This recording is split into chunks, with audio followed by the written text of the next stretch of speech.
kita harus ke depan agar supaya bisa beradaptasi dan bisa mengikuti perkembangan zaman sehingga mahasiswa kita dapat menjadi uh, tidak hanya sebagai pengikut tapi juga menjadi pimpinan ya yang dapat uh, berkolaborasi dan memberikan manfaat di masa yang akan datang. Maka kemampuan ataupun kompetensi abad 21 ini saya ambil cuplikan dari beberapa narasumber ya. Kemudian dari penelitian juga ternyata problem solving. Jadi bukan hanya kepada sisi kognitif tapi lebih kepada uh, attitude, kemudian bagaimana mahasiswa itu memecahkan masalah ya secara kehidupan maupun nanti kedepannya dalam karir mereka. Kemudian social skill, kemampuan dalam bersosial, bernegosiasi. Jadi tidak hanya secara kognitif tapi juga uh, lebih luas lagi. Nah, skill-skill ini yang perlu sekali kita uh, pupuk kepada mahasiswa kita, baik dalam perkuliahan maupun dalam sisi ekstrakurikuler, gitu ya. Nah, ada satu titik memang yang saya rasa sangat penting yaitu akhlakul karimah. Ini tambahan dan insya Allah Pak dan Ibu dosen semuanya setuju bahwa mempunyai akhlakul karimah, memupuk akhlakul karimah bagi mahasiswa itu sangat penting, uh, ya termasuk dalam perkuliahan, kejujuran, gitu. Ini sangat penting untuk ke depannya. Mudah-mudahan tidak ada lagi yang korupsi-korupsi di masa yang akan datang. Gitu. Nah ini merupakan amanah-amanah kita yang insya Allah dapat kita berikan kepada para Mil. mahasiswa. Nah dari skill ini kemudian ada 3 hal penting atau core subject dalam abad 21. Yang pertama adalah pembelajaran dan inovasi. Kemudian yang kedua adalah skill kemampuan dalam kehidupan dan yang ketiga adalah digital literasi. Nah, ini yang hari ini ataupun minggu ini kita akan sama-sama membahas tentang digital literasi. Bahwasanya sekarang ini mau tidak mau kita berhadapan dengan internet, dengan kalau hanya bertumpu kepada buku ataupun kepada tatap muka yang kita berikan kepada mahasiswa itu terkadang kita belum berikan materinya mereka sudah tahu duluan karena mereka sudah baca buku ataupun mereka browsing di internet dan sebagainya. Jadi mahasiswa zaman sekarang ini lebih kritis dan lebih up to date, lebih cepat karena mereka tinggal buka handphone, browsing gitu ya, dan bisa cross check pengetahuan ataupun bahan-bahan materi yang kita bahas pada perkuliahan. Nah, kemudian tambah lagi ada tantangan baru sekarang seperti tadi yang dikatakan oleh Bapak Kiai Haji Bukhari Yusuf bahwa kita sekarang dihadapkan oleh pandemi. Uh, Awal di bulan Maret itu mungkin saat itu saya pribadi mungkin hanya sebulan, 2 bulan gitu ya. Tapi ternyata sampai sekarang pandemi ini terus berlanjut. Gitu. Nah, ini merupakan tantangan tersendiri bagi perguruan tinggi eh, bahwasanya tatap muka yang bisa tatap muka ternyata kita harus lebih kreatif eh, ya karena bukan hanya semester genap yang lalu tapi di depan kita di tahun ajaran depan itu kita harus siap-siap dengan eh, serba online itu ya jarak jauh karena sampai saat ini baik dari pemerintah eh, maupun dari kesehatan itu lebih kepada menganjurkan untuk PJJ gitu, jarak jauh secara online. Maka ini perlu sekali perguruan tinggi teman Pak dosen untuk mempersiapkan diri di semester depan. Mudah-mudahan workshop ini sama-sama menjadi wadah tolabul ilmi kita untuk mempersiapkan diri di semester ganjil 2021. Lanjutnya Ustaz. Nah, tantangan COVID-19 ini kemudian dampaknya pada perguruan tinggi ada berlakunya PSBB. Ini ada beberapa cuplikan dari berita-berita di mana tidak hanya di Indonesia tapi juga di Penang, di Malaysia, bahkan di seluruh dunia itu sekolah ditutup ya karena untuk lebih mementingkan kepada kesehatan, mengutamakan kesehatan. Nah, ini berarti pembelajaran harus sifatnya uh, study from home, dari rumah, gitu. Semuanya dari rumah. Kemudian kampus ditutup, ya, maka perguruan tinggi memutuskan untuk kuliah secara jarak jauh atau online. Nah, ini perlu sekali kesiapan dari dosen. Mungkin Bapak dan Ibu dosen merasakan bagaimana hektiknya ketika bulan Maret kemarin semuanya serba online gitu ya. Sebagian besar dari perguruan tinggi berarti harus yang sebelumnya belum pernah tatap muka, belum pernah secara online, itu pasti harus belajar dulu bagaimana cara online.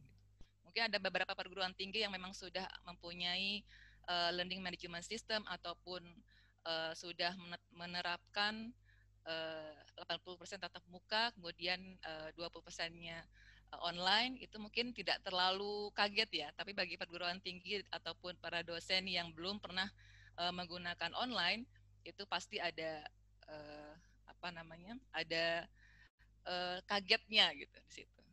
Uh, nah, kemudian ditambah lagi dengan kelancaran jaringan internet yang memang belum mendukung sepenuhnya, terutama bagi para mahasiswa yang sudah pulang kampung, kemudian ada di kampungnya gitu ya, dan internet di daerahnya susah. Nah, itu merupakan tantangan tersendiri. Pohon Kemudian, katanya Bu. kenapa? Harus manjat pohon untuk dapat sinyal. Oh iya, sampai ke sawah-sawah itu. Iya, betul. Nah, itu merupakan tantangan tersendiri. Mudah-mudahan nanti Pak Kiai Haji Buhori Yusuf bisa memperlancar usulan ya, Ustaz ya. Nah, Allah kemudian, mudah-mudahan. nah ini ada gambaran perkuliahan online. Sebetulnya di slide Darun Najah kami sudah melakukan survei, tapi sepertinya kalau hanya Darun Najah kecil ya, Ustaz ya. Jadi ini gambaran yang secara umum kami ambil dari UGM, di mana ternyata perkuliahan online ini bisa kualitasnya itu sudah bisa gitu. Nah, ini terutama bagi yang sudah melalui learning management system gitu. Kemudian ada juga 46,6%-nya ini kuliahnya sinkron dengan sosial media. Nah, ini tadi ada chat gitu ya, ada WA dan sebagainya. Kemudian ada juga yang menggunakan aplikasi video conference Zoom ataupun yang akan kita sama-sama belajar. Ada Zoom, ada Google Meet, gitu ya. Ada juga yang Webex dan sebagainya. Itu menjadi marak gitu ya. Mungkin masih ingat ada beberapa aplikasi yang tiba-tiba down gitu karena banyaknya pengguna. Kemudian ada beberapa juga yang sempat isu tentang apa namanya, privasi gitu ya, dan keamanan dan sebagainya. Nah, itu merupakan tantangan tersendiri bagi kita. Kemudian ternyata kualitasnya itu bisa mirip dengan kuliah dalam kelas tatap muka gitu. Nah, artinya bisa kita usahakan supaya perkuliahan online itu semirip mungkin baik dari proses maupun kualitasnya ini dengan tatap muka di kelas. Itu sangat mungkin. Nah, kemudian sekitar 83,4% masih merasa bahwa penyajian materi cukup baik. Next slide. Artinya kita bisa mengusahakan bahwa online itu bisa semirip mungkin kualitas dengan prosesnya hampir sama dengan tatap muka. Kemudian ada kelebihan dan kekurangan dari online menurut mahasiswa. Seperti pasti ya tidak perlu persiapan ke kampus, tidak perlu jalan ongkos, transport dan sebagainya gitu ya, yang sifatnya materi. Kemudian lebih fleksibel. Ada mungkin beberapa mahasiswa yang ternyata yang biasanya di tatap muka diam ternyata lebih pede ya ketika di online gitu. Kemudian pengalaman-pengalaman baru, materi terdokumentasi. Nah, ini perlunya materi itu terdokumentasi dalam satu platform. Ada beberapa platform yang akan kita bahas seperti misalnya Google Classroom ataupun Edlink ataupun kalau yang mempunyai LSM pasti sudah terdokumentasi dengan baik ya. Nah, ini perlu sekali gitu. Kalau hanya WhatsApp kan tidak terdokumentasi, nanti hilang dan sebagainya, makan memori. Kemudian waktu dan biaya juga lebih efisien, ya. Tapi kekurangannya menurut mahasiswa terutama adalah internet. Karena memang internet di Indonesia ini belum stabil ya, belum mendukung penuh pembelajaran gitu. Kemudian lebih sering diganti tugas online. Nah, seperti itu tadi yang lebih yang hanya tugas-tugas gitu ya Sat ya. Ya, Tidak mungkin ada dosennya rada penjabaran. gaptek. Ya, nah itu diganti tugas. Nah, ini terjadi di bulan kalau di Darun Najah itu terjadi di bulan Maret, di mana mungkin ya ada beberapa dosen yang masih adaptasi ya. Dan ternyata itu bukan hanya di Darun Najah, di tempat-tempat lain pun begitu juga kalau saya lihat dari diskusi maupun dari workshop-workshop lain ya, seminar-seminar, ternyata itu merupakan tantangan tersendiri tuh tugas online-nya. Ada Bukan kuliah beberapa online, Bu, ya, tugas online ya. tugas online. Jadi sempat stres ya, stres karena banyak tugas gitu mahasiswa itu.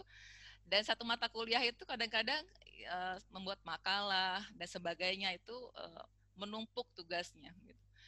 Nah ini ditambah lagi dengan pandemik, suasana pandemik di mana mereka harus stay at home, itu pasti ada stres tersendiri. Gitu. Jadi itu ternyata lebih mendominasi menurut kekurangan dari mahasiswa. Nah kemudian ternyata kenapa tadi dikatakan di UGM itu kualitasnya hampir mirip dengan tatap muka. Ternyata memang ada pelatihan sebelumnya, karena di sana sudah ada learning management system dan ada pelatihan-pelatihan dosen, sehingga dosen-dosen itu diberikan masukan-masukan tentang platform, bagaimana caranya perkuliahan online dan sebagainya. Sehingga pengalaman pelatihan itu menjadi salah satu faktor utama di mana hasil proses dari perkuliahan online itu menjadi baik. Kemudian pelatihan ya dari kampus maupun dari Dikti. Gitu. Next, Afwan. Nah kemudian pengalaman pembelajaran online ini memang ada beberapa yang sudah menggunakan online sebelum pandemi, tapi ternyata ini hikmah dari pandemi ini keluar dari comfort zone gitu ya. Jadi mau tidak mau harus dipaksa untuk tahu tentang online. Dan ada juga dosen-dosen itu yang cerita-cerita, wah ternyata boleh online ya, terutama bagi yang sibuk ya Satya. Bagi yang sibuk yang sering keluar kota gitu ya. Waduh kalau hitungan tatap muka terus banyak bolong-bolongnya gitu. Oh ternyata bisa diantisipasi dengan cara online ini gitu. Ya. Kemudian artinya bahwa pandemi ini menjadi suatu pembelajaran ya, insya Allah mudah-mudahan kedepannya lebih baik lagi. Nah dari hasil-hasil survei ini dari hasil survei ini bisa diambil kesimpulan bahwa perkuliahan online ini sangat penting, baik nanti bisa menjadi masukan ataupun penyempurna ya dari tatap muka tersebut ataupun mau digabungkan dengan tatap muka dan sebagainya. Tapi kalau yang sekarang ini memang masih full online untuk kebanyakan ya perguruan tinggi di Indonesia ini. Nah, itu perlu sekali untuk mengetahui bagaimana mengelola ataupun bagaimana merencanakan perkuliahan online supaya maksimal. Jadi bukan hanya sudah online saja, yang penting online, yang bisa tatap muka dipindah jadi online gitu ya. Tapi ternyata ada beberapa tahapan-tahapan atau prosedur agar supaya perkuliahan online ini menjadi maksimal. Bagaimana cara yang pertama mungkin harus kita pahami bersama bahwa perkuliahan online itu sifatnya fleksibel. Fleksibel artinya ya di mana-mana, mahasiswanya di mana, dosennya di mana gitu ya. Kemudian sifatnya personal. Kalau tatap muka itu kan banyak orang, banyak mahasiswa, jadi kita lebih kepada umum. Tapi kalau online itu lebih sifatnya personal. Kemudian bisa dikombinasikan dengan tatap muka. Nanti ada beberapa modelnya. Kemudian nilainya inovatif dan kreatif. Karena mau tidak mau dari sisi dosen maupun dari mahasiswa itu berlainan dengan tatap muka yang biasa. Gitu. Sehingga ini memberikan motivasi refreshing juga gitu ya bagi mahasiswa. Oh ternyata begini online itu. Nah dalam komponen pengelolaan perkuliahan online ada tata kelolanya dari pihak perguruan tinggi pengelola. Kemudian harus ada penjaminan mutu di mana ada SOP, kemudian ada monitoringnya, evaluasi, feedback dan sebagainya. Kemudian ada dari sisi SDM, baik dosen maupun dari tenaga kependidikannya, dari sistemnya. Kemudian ada materi, kemudian ada dari sisi metode dan sarprasnya. Nah ini pasti berbeda-beda dari satu perguruan tinggi dan dengan perguruan tinggi yang lainnya. Hanya kita para dosen yang perlu difokuskan adalah dari sisi perspektif kita tentang perkuliahan online, kemudian materi dan juga metode pembelajaran. Nah, yang pertama sekali adalah mungkin ini tugas kita ya, PR sama-sama sebelum semester ganjil tahun ajaran depan, kita perlu sekali merencanakan perkuliahan. Maka baik sekali ketika perguruan tinggi itu sudah menyampaikan ataupun memberikan mata kuliah yang diampu oleh para dosen sehingga dosen tersebut bisa memodifikasi RPS ataupun model disesuaikan dengan proses mental interaksi online karena itu pastinya berbeda. Kalau RPS-nya online, harus diupdate Bu ya. Iya betul Ustadz, betul. Jangan pakai RPS tahun lalu, ini kuliahnya online Pak. Ya, karena ketika online itu kan mau tidak mau kita harus membuat para mahasiswa itu interest, tertarik, gitu. Modulnya juga harus disesuaikan di mana kita bisa memasukkan misalnya video YouTube nanti ataupun diberikan proyek khusus yang bisa mereka buat di rumah sendiri dengan browsing di internet dan sebagainya gitu ya. Nah ini perlu sekali untuk dibuat. Kemudian ada program mapping. Nah ini contoh dari program mapping tersebut. Ada basic kompetensinya. Kemudian ada topik-topik. Ya ini saya ambil dari yang contohnya saja ini. Kemudian topiknya apa, F2F itu maksudnya face to face, apakah dia harus ada tatap muka atau tidak. Kalau kita yang full online berarti ya face to face tidak ada ya, diganti dengan video conference misalnya. Atau perlu lab tutorial kah, atau kita harus bisa kita mengirimkan materi kemudian mereka harus memprint dan mempelajarinya, atau ada audio visual, web based dan sebagainya. Online PDF interaction-nya kali Bu. Kalau ngeprint nanti takutnya biaya meningkat. Cukup PDF sekarang Bu. boleh Ustaz, silakan. Tinggal buka handphone ya. Gitu. Iya. Kemudian ada latihan-latihan dan feedback. Nah ini yang penting juga gitu, supaya tidak hanya video conference terus ya, tapi tidak ada tugas sehingga tidak ada pengecekan pemahaman ataupun penciptaan pengayaan dari bahan materi yang kita ajarkan. Kemudian yang berikutnya adalah dalam membuat program mapping itu kita juga harus memikirkan tentang model perkuliahan. Model apakah yang kita pakai? Apakah tatap muka yang biasa gitu ya? Kemudian atau mungkin hanya penambahan saja bagi tatap muka tersebut. Atau nah ini yang banyak yang sekarang ini adalah blended atau hybrid ataupun flip classroom. Itu yang sekarang banyak digunakan ya Satya.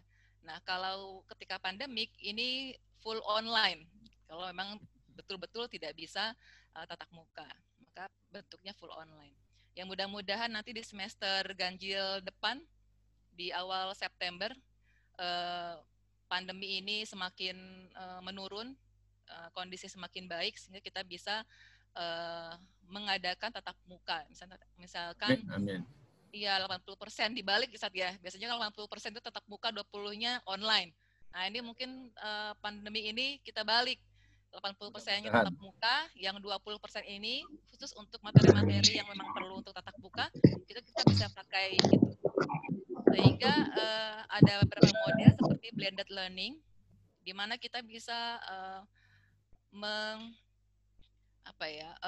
mencampurkan ya atau mengkombinasikan antara online learning dengan tatap muka. Kemudian ada juga yang flip classroom, jadi kita kasih materi dulu kepada mahasiswa, kemudian mereka mencoba untuk memahami atau membuat tugas sesuatu di rumah masing-masing. Kemudian ketika pengayaan, ketika kita ada diskusi, itu baru tatap muka di kampus. Itu flip classroom. Ini ada juga yang saya buat, jadi saya kirim dulu melalui Google Classroom gitu ya, ataupun Edlink. Saya masukkan materinya berupa modul ataupun video dan sebagainya. Mereka belajar, ada pertanyaan itu ya, ada pertanyaan. Kemudian baru masuk kepada video conference, sehingga ketika video conference mereka sudah mempunyai sudah paham materi-materi tersebut, tinggal kita diskusikan bersama-sama ataupun kita membuat proyek dalam video conference tersebut. Nah, itu balik jadi kita memodifikasi dari online ini. Nah, kemudian yang perlu kita pertimbangkan juga adalah platform mana yang kita pakai. Apakah platform cukup kepada asinkronus, artinya pembelajaran mandiri kapanpun dan dimanapun, bisa dibuka kapan saja, karena kita memasukkannya itu dalam misalnya kita memasukkan video atau memasukkan audio kita rekaman, atau memasukkan materi-materi itu yang sifatnya mahasiswa itu bisa buka kapan saja, bisa belajar kapan saja. Kemudian ada juga yang virtual sinkronus. Nah, yang sinkronus itu berarti semuanya berkumpul pada waktu yang sama, tapi dari tempat yang berbeda-beda. Seperti sekarang kita ini, saya ada di Darunaja, Ustadz ada di rumah masing-masing nih, background-nya rumah semua nih, rata-rata, atau ada yang di jalan. Saya juga ini. Di rumah nih, Bu. Ya, atau yang ada di jalan juga ada ini. Nah, ini artinya bertemu dalam satu tempat, baik Zoom, Google Meet, Webex, dan sebagainya, Skype misalnya, tapi dari tempat yang berbeda-beda. Kemudian ada kolaboratif juga gitu. Nah, ini kalau yang sudah mempunyai LMS itu sangat mudah karena ada satu sistem tersendiri ya, Sat ya. Manajemen sistem ya. Ya, betul. Lanjut, Sat. Mungkin tidak semua PTKS punya LMS, masalahnya harga mungkin, Bu. Ya, ataupun kita bisa pakai, nanti kita belajar Google Classroom, Sat. Nah, itu kan bisa yang gratis ya. Taruh di situ. Iya. Oke, insya Allah nanti kita pelajari semua. Oke, silakan. Baik. Nah, ini ada beberapa masukan. Ini dari Bloom ya, taksonomi Bloom. Artinya kita bisa melihat kira-kira kalau saya misalnya saya membahas tentang bimbingan konseling, saya ingin supaya mereka untuk paham gitu ya. Nah, cukup ini saja dari asinkron, saya ngasih materi gitu. Kemudian mereka melihat misalkan tutorial bagaimana caranya mengkonseling anak gitu ya. Nah, itu masukkan saja videonya semua. Itu asinkron. Jadi kapan saja mereka bisa melihat. Tapi ketika saya ingin supaya mereka itu membuat satu sesi konseling, maka mereka harus hadir bersama-sama. Nah, itu baru yang sinkron gitu.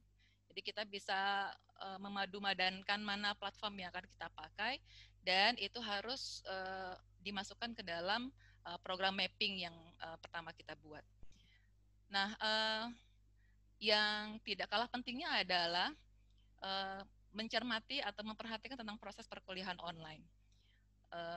Ya, jadi ada 3 hal di mana kita bisa memastikan apakah pengalaman pembelajaran itu sudah sesuai gitu ketika online.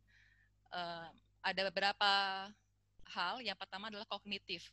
Jadi kita bisa melihat sebetulnya tujuan kompetensi atau kemampuan skill yang saya jelaskan pada tatap muka kali ini itu sudah jelas ya tidak ya gitu, sesuai atau tidak. Kemudian ada tugas pendukung ataupun feedback untuk kita memastikan mahasiswa itu memahami dari materi-materi yang kita berikan. Kemudian mendorong kreativitas dan inovasi mereka sehingga mereka tidak diam, apalagi kalau di balik kamera ya. Waduh, ini model ini model absen baru ini.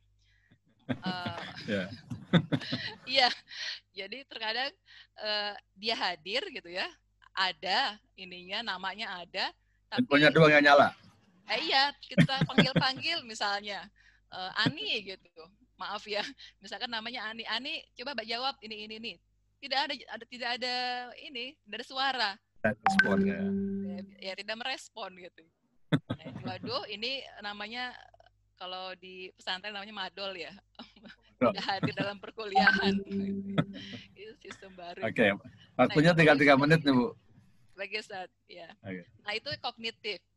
Kemudian kita harus mendorong mahasiswa itu berkontribusi, bagaimana supaya diskusinya itu lebih lebih marak gitu ya, lebih rame. Gitu. Kemudian dari segi sosial presence-nya supaya kita, karena tadi melihat dari skill-skill yang harus kita berikan kepada mahasiswa untuk menunjang mereka ke abad 21 itu kan ada social skill ya. Nah itu perlu sekali untuk para dosen kita semua menjadi contoh. Jadi kita memperlihatkan bagaimana kepribadian yang baik gitu ya, kejujuran, on time dan sebagainya. Kemudian etika selama perkuliahan itu perlu juga kita garis bawahi. Interaksi dosen mahasiswa yang baik, kemudian mendorong mahasiswa untuk berbagi ide, pemikiran dan kepercayaan. Artinya kita sifatnya terbuka. Sehingga proses ini, diskusi kelompok juga penting dan kolaborasi. Kemudian ada teaching presence-nya di situ, di mana sikap belajarnya seperti apa yang baik ya, memfasilitasi lingkungan pembelajaran yang walaupun online tapi tetap positif dan bisa terasa oleh mahasiswa. Kemudian instruksi yang jelas sehingga proses perkuliahan itu sistematis. Nah itu perlunya untuk membuat platform tadi. Ya. Nah yang terakhir adalah penilaian, monitoring dan evaluasi. Penilaian dari online itu banyak, ya, ada yang objektif, ada yang uraian proyek dan sebagainya. Bahkan juga alhamdulillah kemarin ada yang praktek pun bisa gitu melalui online. Kemudian monitoring dari sisi perguruan tinggi ataupun dari pengelolanya, maupun monitoring dari dosen ke mahasiswa. Sehingga evaluasi nanti di akhir perkuliahan, baik proses dan hasil pelaksanaan perkuliahan itu menjadi positif. Itu saja, Ustaz.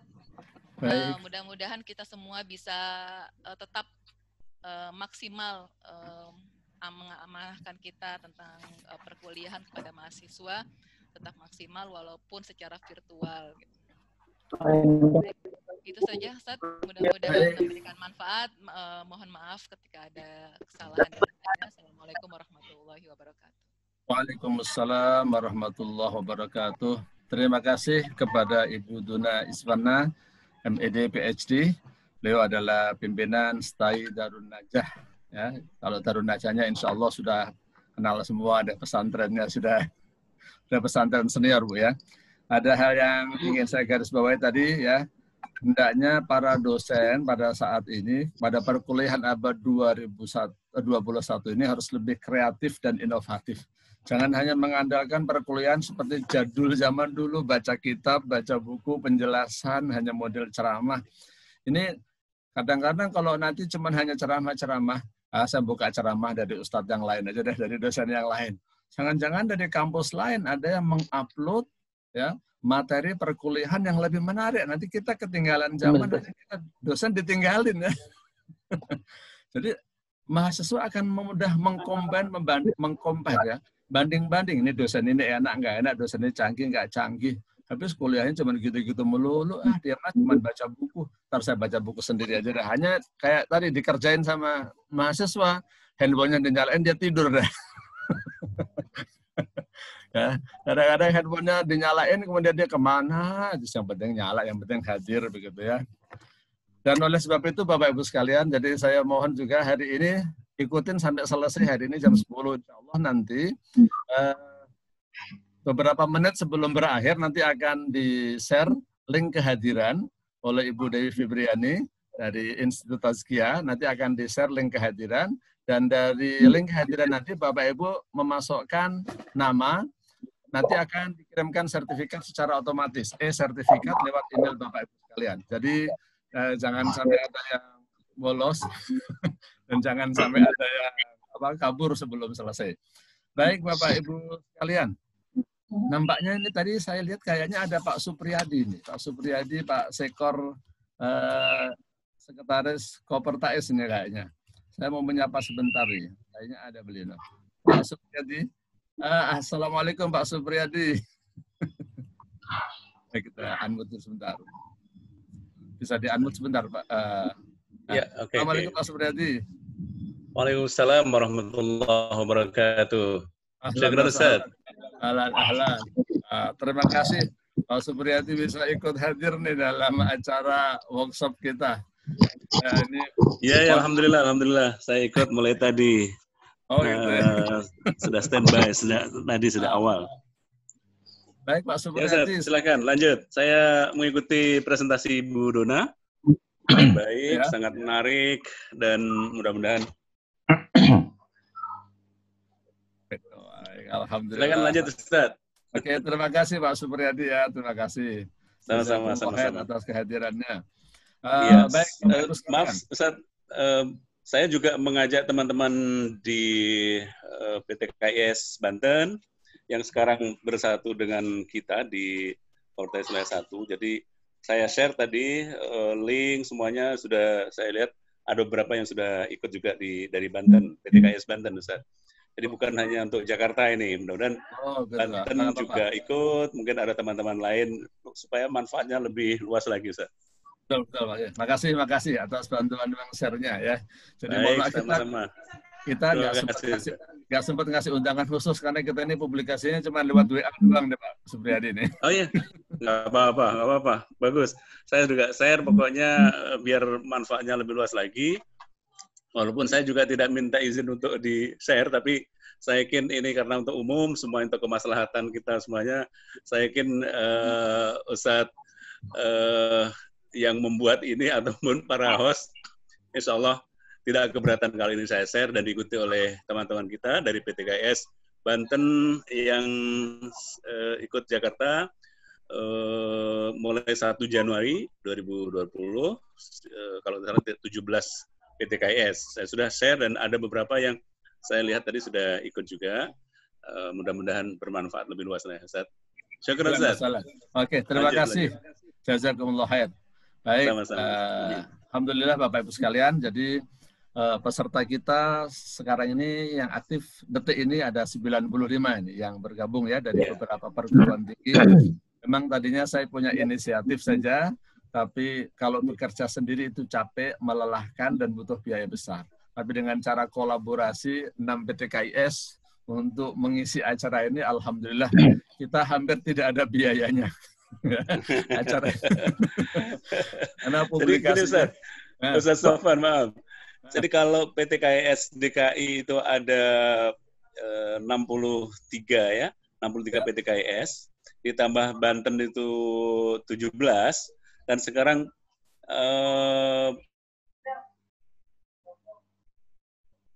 partisipan 96, artinya mudah-mudahan ini lebih dari yang karena lebih meluas lagi. Saya kira itu untuk manfaat kita semuanya lah, untuk umat insya Allah ya. Teman-teman gitu ya. Ya. Syukran ya. Lanjut. Insya Allah nanti setelah acaranya selesai nanti akan kita upload di YouTube, nanti akan kita share linknya. Ya, nanti insya Allah kita akan upload di YouTube. Memang sengaja tidak kita buat live ya, tidak kita live-kan di YouTube. Sebenarnya bisa kita live-kan, tapi untuk sementara ini tidak kita live-kan, tapi kita recording. Nanti insya Allah setelah acaranya selesai akan kita upload di YouTube. Nanti bisa saya share nanti linknya supaya para dosen yang hadir maupun yang tidak hadir bisa mengulang-ulang materinya kalau ada kesulitan. Insya Allah besok kita diskusikan. Nah hari ini kita akan belajar aplikasi yang pertama kali. Pertama kali aplikasi yang akan kita pelajari adalah YouTube. Ya. Saya kasih prolog sedikit saja.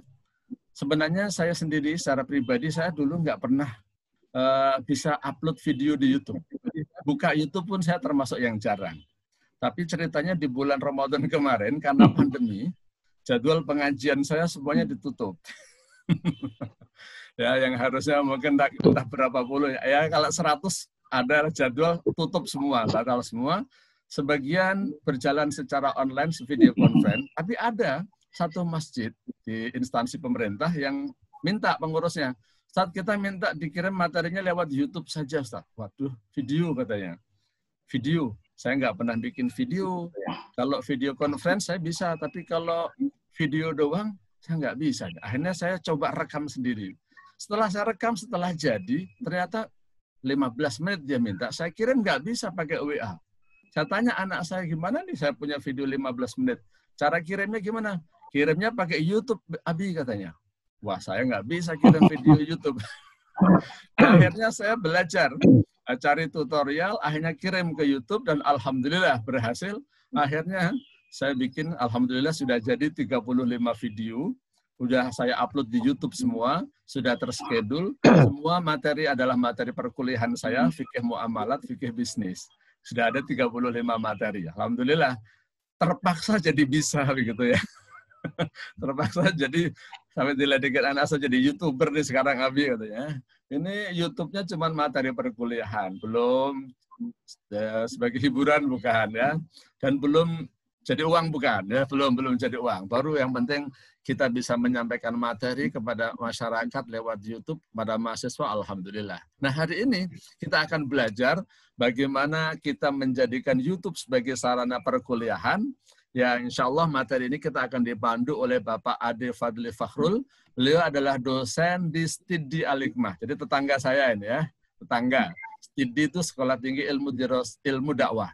Jadi di Al-Hikmah ini dulu kita mengajukannya STAI, Sekolah Tinggi Agama Islam. Tapi dikasih izinnya dua, STIU sama STID. Sekolah Tinggi Ilmu Suluddin sama Sekolah Tinggi Ilmu Dakwah. Nah, jadi satu yayasan ada dua lembaga ini yang sering Kopertais tiap pergantian pengurus kayak ini kok satu yayasan dua kampus. Kita mintanya satu tapi dikasih dua ini Pak Supriyadi ya. Nah, ini materi kita akan disampaikan oleh tetangga saya, Bapak Ade Fakhrul, dosen di Sekolah Tinggi Ilmu Dakwah Dirasat Islamiyah Al-Hikmah. Kepada Bapak Ade, waktu kami persilakan sekitar 1 jam, Pak Ade, silakan. Baik, terima kasih Ustaz Sofwan. Assalamualaikum warahmatullahi wabarakatuh. Waalaikumsalam warahmatullahi wabarakatuh. Alhamdulillahirabbil alamin. Pertama-tama kita panjatkan puji dan syukur pada Allah Subhanahu wa taala yang mana pada hari ini kita dapat berkumpul dalam suasana Covid, tapi kita dapat berkomunikasi dengan media komunikasi yang Allah berikan pada kita. Yang pertama saya ucapkan terima kasih kepada penyelenggara atau inisiator kegiatan acara ini, optimalisasi perkuliahan online melalui platform medsos ya. Dan juga terima kasih kepada sahabat-sahabat saya, seluruh dosen yang akan memberikan kemajuan Indonesia ke depan dari 6 perguruan tinggi. Saya sebutkan saja dari Stidi Al-Hikmah, STIU Al-Hikmah, Sekolah Tinggi Ekonomi Islam SEBI, Tazkiyah, Darun Najah, Darul Hikmah. Dan inilah hal-hal yang sangat mengembirakan saya di tengah kondisi yang tidak kondusif, tapi kita masih bisa bertatap muka walaupun dengan keterbatasan. Saya sedikit memperkenalkan nama saya Ade Fadli Fakhrul, saya dosen di Sekolah Tinggi Ilmu Dakwah Dirasat Islamiyah Al-Hikmah Jakarta, dan saya sudah berinteraksi sekitar tahun 2006. Kemudian saya sekarang mengajar di mata kuliah broadcasting, penyiaran radio dan televisi, dan di kampus kami alhamdulillah sudah ada Al-Hikmah TV yang sudah eksis kalau saya ikuti terus, dan juga radio Al-Hikmah. Kemudian juga ada kegiatan-kegiatan lainnya, film dan pembuatan sinema yang dilakukan oleh teman-teman mahasiswa yang kami bina. Dan ini adalah hal yang menarik bagi kita untuk kita lakukan penjelajahan di dunia maya ya. Tetapi saya juga sudah lihat perkembangan selama ini. Dan di sisi lain saya mungkin sedikit juga background selain di studi. Saya sejak tahun 1999 saya bergabung juga di BINUS, Universitas Nusantara. Jadi untuk hal-hal yang seperti ini BINUS sudah lakukan mungkin sekitar 15 tahun yang lalu. Sehingga ketika kondisi COVID, tercengang kita, apakah mungkin kita belajar dengan jarak jauh. Nah, di BINUS ternyata 15 tahun yang lalu saja. Iya, sudah. 15 Dulu tahun yang namanya lalu ya. MSC namanya, multi channel learning. Dan benar, ketika awal kita belajar tergagap-gagap. Dan secara alami, dosen yang tua, yang memang gaptek, akhirnya mundur sendiri dari kegiatan perkuliahan. Karena tiba-tiba dia gerakin mouse-nya, hilang mouse-nya itu ya.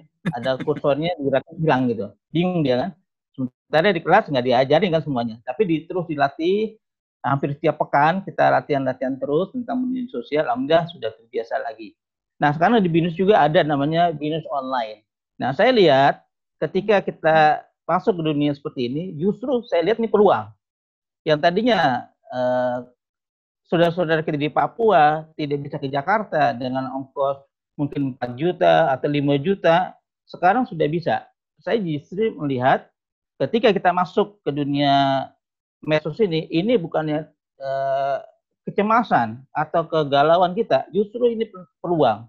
Saya kadang-kadang bercanda, kalau satu perguruan tinggi yang anggaplah 1 tahun ini hanya 100 mahasiswa, kali 2 juta, ini 200 juta ya. Sekarang kita murahkan biayanya menjadi 500.000, tapi ikut 1.000 orang misalnya kan, sudah berapa juta. Ini peluang bagi saya. Untuk itu saya sangat bergembira dengan kegiatan ini, sehingga hal ini akan menjadi tantangan kita ke depan. Tadi yang dari Ibu dari Daunila juga memanfaatkan. Sama Bu, di BINUS juga awal-awal kita masuk ke dunia seperti ini, tergagap-gagap kita. Bahkan sekarang ini pun ketika ujian online, semuanya online, beberapa mahasiswa komplain karena nilainya hilang. Tapi karena ada siswa yang baik, maka bisa dianulir kesalahan mereka.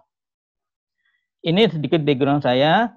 Kemudian sekarang juga kami di A5 sedang merintis TV, radio. Mungkin teman-teman yang akan bergabung sedang mencoba membuat podcastnya, karena saya lihat podcast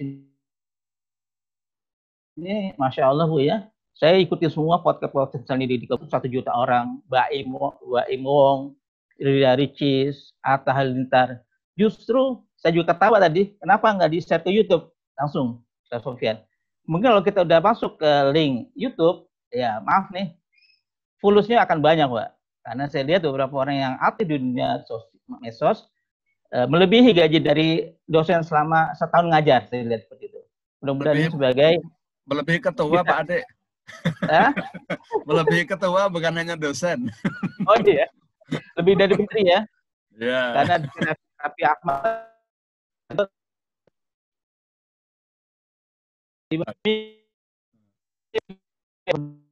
bulan dapatnya. Kalau udah 4 naik dan uang.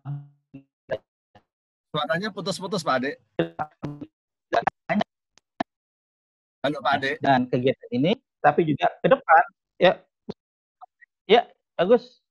Suaranya putus-putus, mungkin mic-nya atau sinyal ya? Sinyal mungkin ya, saya deketin aja. Okay.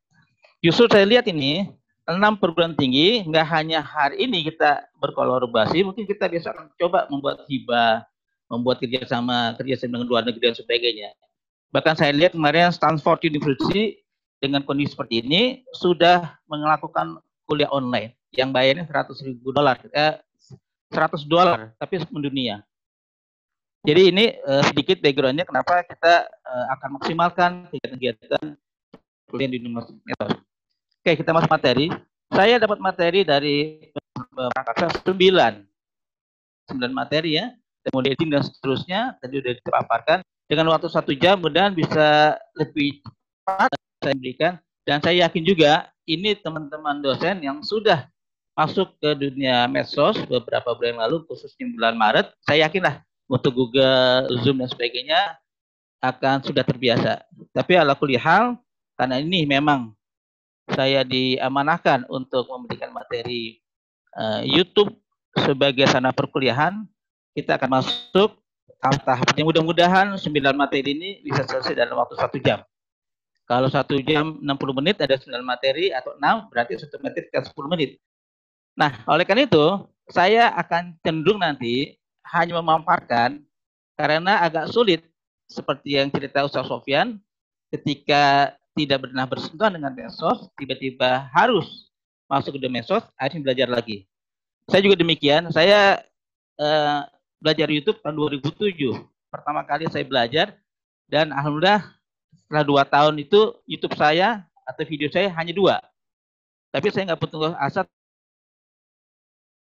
terus saja. Sekarang saya coba pelan-pelan upload satu setiap hari. Kalau saya lihat dari subscribe saya sekitar 400-an orang, tapi karena kita bisa harus maksimalkannya.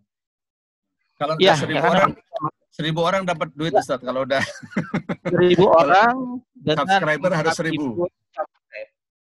Subscribe-nya 1.000 dan jam tayang, jam tonton. Nah, ini yang sangat menarik.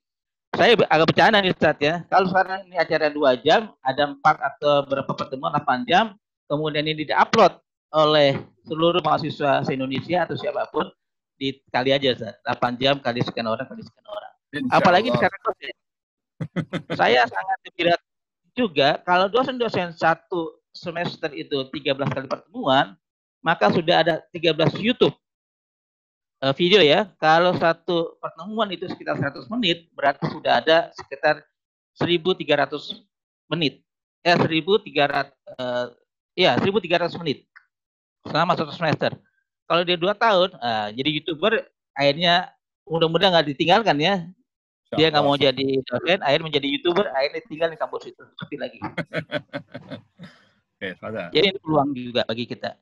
Kemudian juga sekarang juga perguruan tinggi sudah masuk ke dunia, mau tidak mau kita sudah terpaksa atau tidak terpaksa, kita harus masuk. Dan ini kalau saya baca literasi, loncatan ini 20 tahun yang akan datang, Ustaz. Harusnya kita sudah mulai belajar seperti ini. Tapi dengan COVID, Allah berikan, maka perkembangan yang 20 tahun yang lalu, sekarang kita pelajari. Ya, kita masuk ke materi pertama. Silakan, Ustaz. Ya, ini. Ya. Kan, jadi kita sudah yakin dah, ya. Ya, dengan YouTube ini, 1 memang sebagai sarana dakwah kita. Yang kedua, mungkin ada sisi lainnya yang positif, kita akan mendapat uang dari monetis dari YouTube. Dan dilakukan beberapa orang yang sudah kita lihat. Ya, yang pertama, Ustaz, mungkin dibuka, Ustaz, dari slide pertama. Dari pertama? Apa dari ini? Yang pertama. Sebelumnya, materi yang slide sebelumnya. Ya, sebelumnya. Iya, naik lagi. Lagi. Ya. Ya, ini ada 8 atau 9-nya. 1 lagi pixel lab nih, belum masuk. Ya udah, ya 9 materinya. Mudah-mudahan saya bisa sampaikan dengan waktu yang cukup singkat ini. Ya, silakan, Ustaz. Next berikutnya. Oke.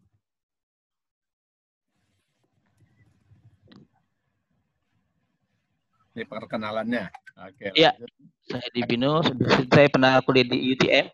Mungkin besok ke depan dari 6 perguruan tinggi bisa kerja sama UTM juga. Terbuka tadi. Ya, bagi kita, ya, next. Ya, pasti semua orang pasti mempunyai handphone. Sudah selesai ya babnya. Kemudian bagaimana kita menguploadnya ke handphone. Kebetulan saya mengajar di broadcasting, di televisi. Jadi bagi Bapak Ibu yang ingin mengambil gambar, kalau kita pakai handphone, kalau handphone itu posisi kita pegang potret tegak, maka nantinya ketika kita mengedit, maka sisi kiri dan kanan itu akan hitam dan tegak. Kalau kita yang landscape, maka akan full. Jadi saya sarankan kalau kita mau ambil gambar, sebaiknya jangan potret atau tegak ya, tapi tidur posisinya. Itu akan memudahkan bagi kita. Nah, ini kita lihat syutingnya saja maksudnya ya? Iya, kita rekamannya. Rekamannya, jadi disarankan handphonenya dalam posisi apa? Tidur ya. Jangan potret. Kalau potret nanti hasilnya kiri dan kanannya hitam dia. Kecuali kalau misalnya Ustaz Sofwan lagi ceramah, bolehlah untuk fokusnya kita ambil yang potretnya. Tapi keseluruhannya kita ambil yang landscape atau yang kanan kirinya nanti nggak akan hitam. Nah, ini kita akan ambil nanti dari beberapa fitur yang ada. Saya kasih contoh ini, semuanya ada. Kita ambil di YouTube ya.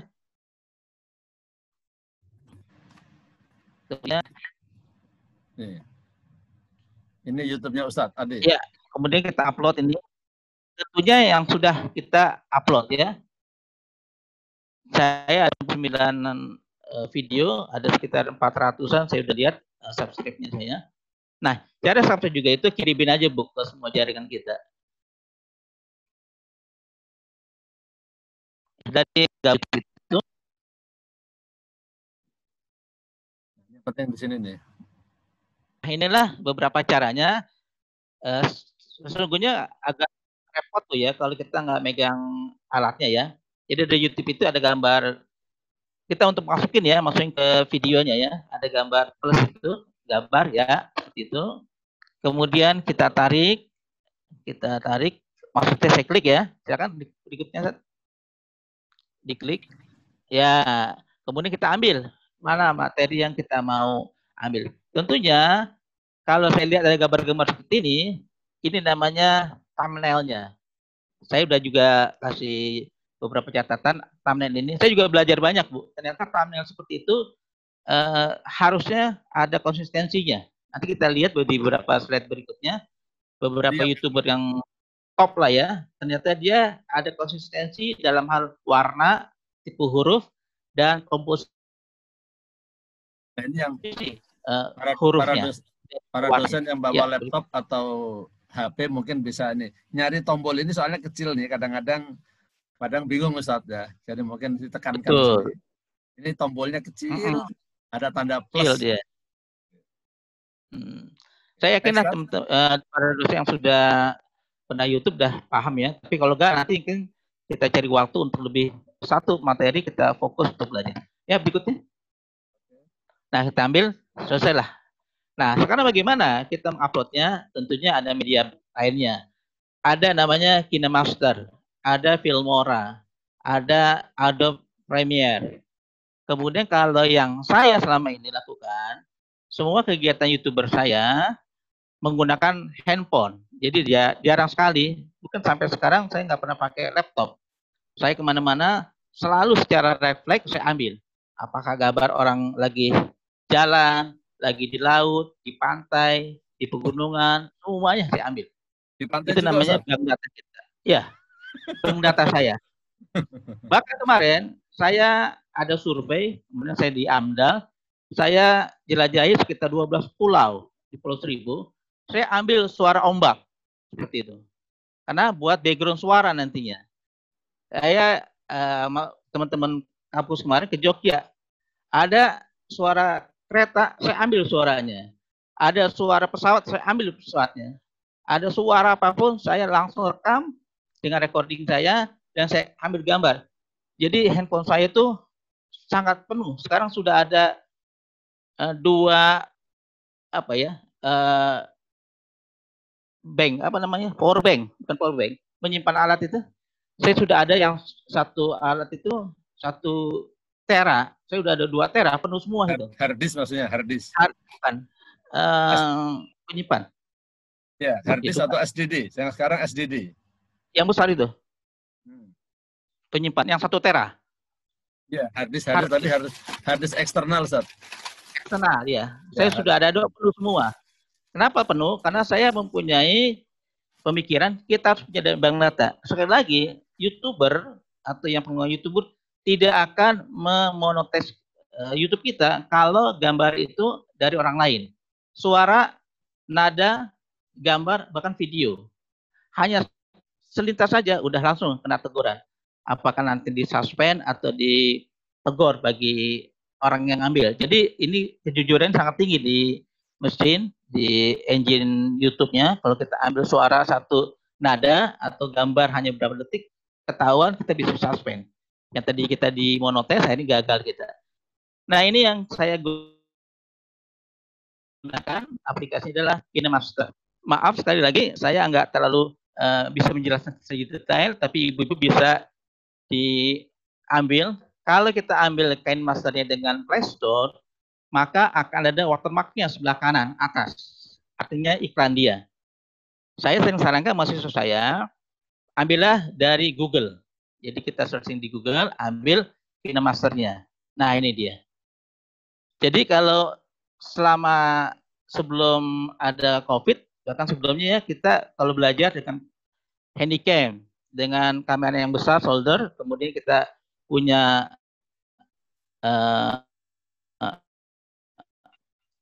PC untuk mengeditnya, itu mahal sekali. Nah, akhirnya mahasiswa kami semua dengan kita beli PC-nya mungkin sekitar 12 juta, kemudian kita beli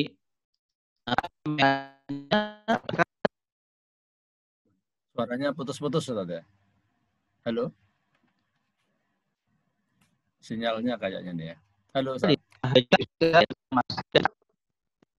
Yang bisa adalah bagus, saya sudah lihat fitur-fiturnya, bisa efeknya, bisa Filmora dia. Ya, lanjut. Di KineMaster kita akan diminta 3 tampilan, 6 banding 9, 9 banding 16, 1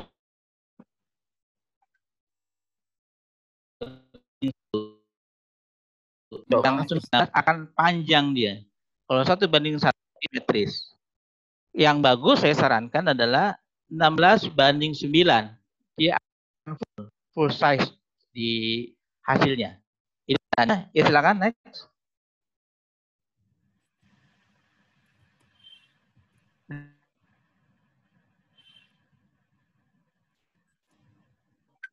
Maaf Ustadz, suara antum berikutnya ada kemudian cara yang mudah adalah Ustadz tadi sebelum tadi lagi ya ya suaranya sering putus-putus sih, jadi mungkin agak kurang jelas.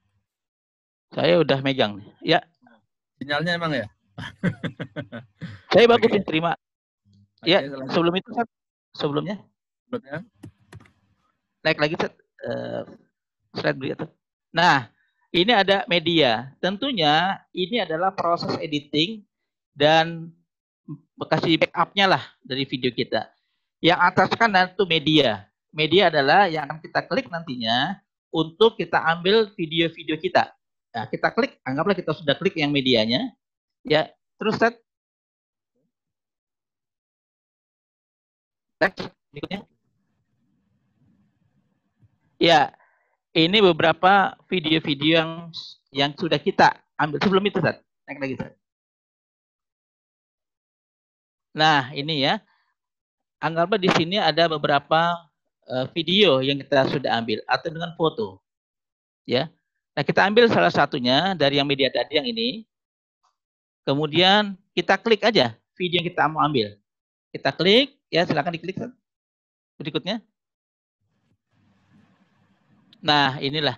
Ini video yang sudah kita ambil. Kemudian di sini ada beberapa fitur. Yang ini untuk merubah huruf. Mau miring, mau hitam, dan sebagainya. Yang ini adalah untuk editing hurufnya. Dan sini untuk memotongnya, sini untuk kasih gambarnya. Nah, ini ada animasi-animasi. Mungkin nanti secara fisik Ibu dan Bapak bisa lakukan. Nah, kemudian saya sudah selesai, saya klik, maka akan muncullah video-video saya yang ini adalah yang ini. Ini beberapa video-video yang sudah kita ambil dari hasil rekamannya. Jadi langkah nanti berarti langkah pertama, Ustaz, berarti langkah pertama dosen sebelum mengupload harus sudah membuat rekaman lewat HP ataupun lewat yang lain gitu ya. Sekarang Bapak dan Ibu ketika ngajar, ambillah videonya, video anak-anak. Kalau Bapak Ibu yang ngajar, maka anak-anak minta tolong. Sekali lagi, jangan ngambil dalam posisi portrait, tapi landscape. Nah, ambil aja, Bu. Kemudian, biasanya, walaupun handphone itu enteng, tapi kalau udah dipegang udah 5 menit, 10 menit, itu pegel, Bu. Jadi lebih bagus pakai tripod. Atau memang kalau memang ada monopod. Lebih aman, tripod. Tripod itu hanya tingginya 1,20 meter lah ya. Lebih bagus lagi pakai monopod. Monopod itu artinya tongkat kaki 1. Kalau tripod 3 tri ya. Nah, suruhlah mahasiswa Ibu mengambilnya. Nah, pengambilan itu mungkin agak teknis ya. Kalau Ibu ngambil cepat, maka akan bergerak cepat juga. Harusnya mengambil gambar itu adalah lambat. Jadi kalau Ibu ngajar, sebaiknya kalau ngambil itu kameranya diam, Ibu saja yang bergerak. Karena apa? Karena kalau Ibu bergerak, kamera bergerak, akan sulit sekali. Nah, itu pertama kali ketika kita sudah mempunyai file videonya. Videonya. Nah, kemudian videonya. Setelah itu kita masukin masternya, nah muncullah seperti yang ini.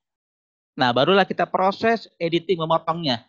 Bapak dan Ibu gunakan yang gunting ini. Nanti Ibu klik guntingnya, ya seperti ini.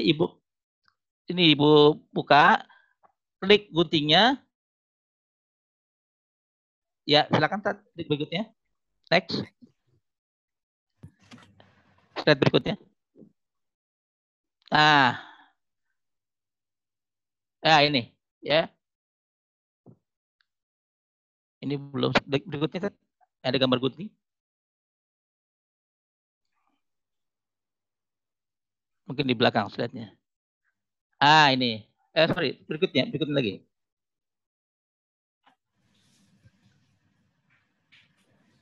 Nah, ini ya. Kalau udah kayak gini, Bapak dan Ibu tinggal potong aja. Potong depan ini, potong belakang atau dibelah. Kalau potong berarti hilang yang depannya.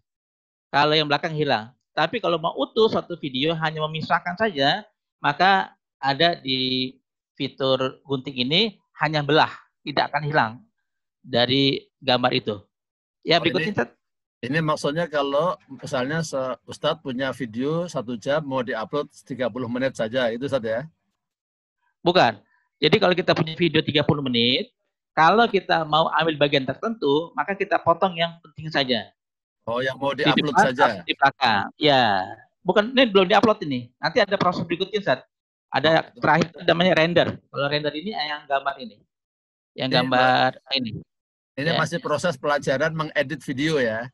Ya, makanya saya agak nggak enak nih. Mungkin teman-teman dosen yang sudah sering akan lebih cepat menangkapnya. Ya, next. Di atasnya. Oke. Di atasnya lagi. Di atasnya apa setelahnya? Sebelumnya. Ini. Ya. Kemudian yang warna kuning ini adalah hasil dari video kita. Ditonton aja dulu semuanya sampai habis. Nanti bagian mana mau dipotong.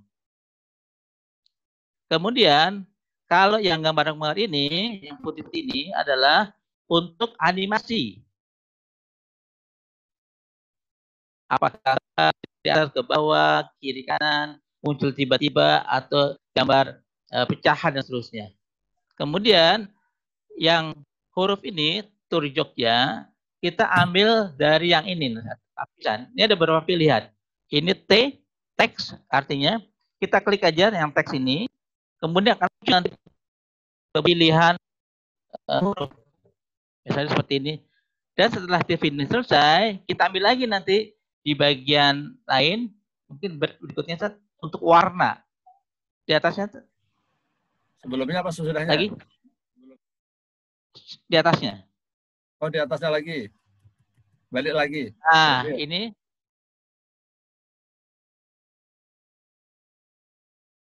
Ya.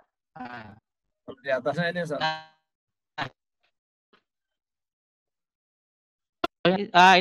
ya. Setelah ini.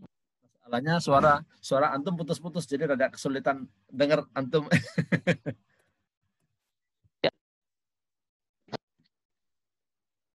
Halo, Ustaz? Ya, suaranya kurang jelas. Ya, turun lagi. Next berikutnya. Ya, kelewatan. Nah, ini ya. Di sini kalau kita klik lagi ada pilihan warna dan tipe hurufnya. Mungkin nanti Ustaz Dian boleh dibikin satu sesi hanya khusus untuk mengambil gambar dan mengedit. Misalnya saya bersedia untuk teman-teman yang ingin bisa ya untuk kegiatan pengambilan gambar dan editingnya. Ya, berikutnya. Nah, ya udah cukup.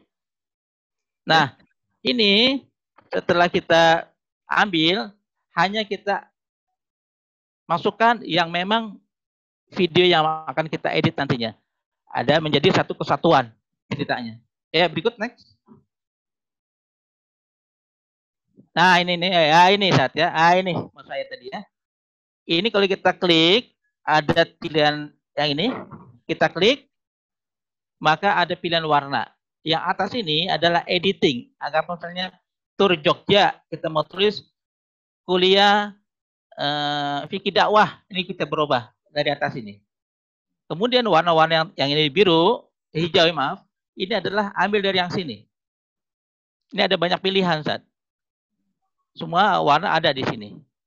Nah, berikutnya adalah yang ini, yang saya tadi katakan, yang tadi AA ini dia pilihan dari tipe-tipe huruf. Ada Android, ada Latin. Kemudian kalau kita sudah ada ini putih, kita mau rubah dengan yang hijau, maka kita rubah dengan yang warna putih yang ini, kliknya. Nah, ini tadi sudah kita lihat untuk memotong ke belakang, ke depan, dan duplikatnya. Nah, nanti kalau Bapak dan Ibu, biasanya TV ini, kalau kita lihat TV, ada di pojok kanan ini ada TV One, dan sebagainya. Begitu juga kalau kita mau bikin Al-Himah TV, Darun Najat TV, Sebi TV, kita bisa pakai di sini. Seakan-akan ini TV kampus kita. Ya, ini saya udah coba ini, Al-Himah TV, mungkin kecil ya. Next, berikutnya. Berikutnya. Ya. Nah, ini dia. Ini di pojok kanan atas Al-Himah TV. Ini kita bisa cari tipenya, warnanya, dan selama video kita jalankan 1 jam, maka sudah kita edit ya, Al-Himah TV, ini ada terus. Baik nanti muncul tenggelam atau bergerak atau kedap-kedip dan sebagainya. Ini seakan-akan kita punya TV. Al-Himah TV saya buat seperti ini ya. Oke ya. Berikutnya adalah setelah kita berbicara, anggaplah yang ini ribut suara bising. Anda di rumah makan. Maka kan kita hilangkan suara ini. Caranya gimana? Caranya kita klik di bagian sini audionya. Nanti gambar speaker itu akan kelihatan, kita silang. Yang diklik mananya, Ustaz? Ya, ini apa? Icon apa? Audionya. Audionya kita klik, akan muncul suara, ya? Nanti. Bukan suara, ini buat merekam. Yang ini audio adalah untuk menghilangkan suara. Ustadz ngambil gambar di laut, atau di pasar, atau terminal. Ribut kan? Nah, ini bisa kita hilangkan suaranya. Hanya gambar saja. Nah, caranya gimana? Udah kita klik yang ini, akan muncul di sininya nanti speaker klik aja. Maka akan silang merah dia. Nah, inilah pilihan suara kita yang kita sudah ambil nantinya. Nah, kalau ini adalah anggaplah misalnya kita ceramah tiba-tiba hilang gambarnya, suaranya. Maka kita bisa rekam lagi nih dengan suara seperti ini. Kalau yang tadi kita di pelabuhan nggak ada suaranya karena kita matikan suaranya, maka kita bisa tambah di sini dengan suara kita sendiri, narasi kita. Nah, disinilah kumpulan dari suara-suara yang kita rekam. Merekam pakai apa? Pakai handphone juga. Ada recording, di semua handphone pasti ada. Kalau memang bagus, studio silakan aja. Ini adalah kumpulan lagu-lagu yang akan kita pilih. Nasyid, atau lagu-lagu seriosa, atau lagu keroncong, dan sebagainya.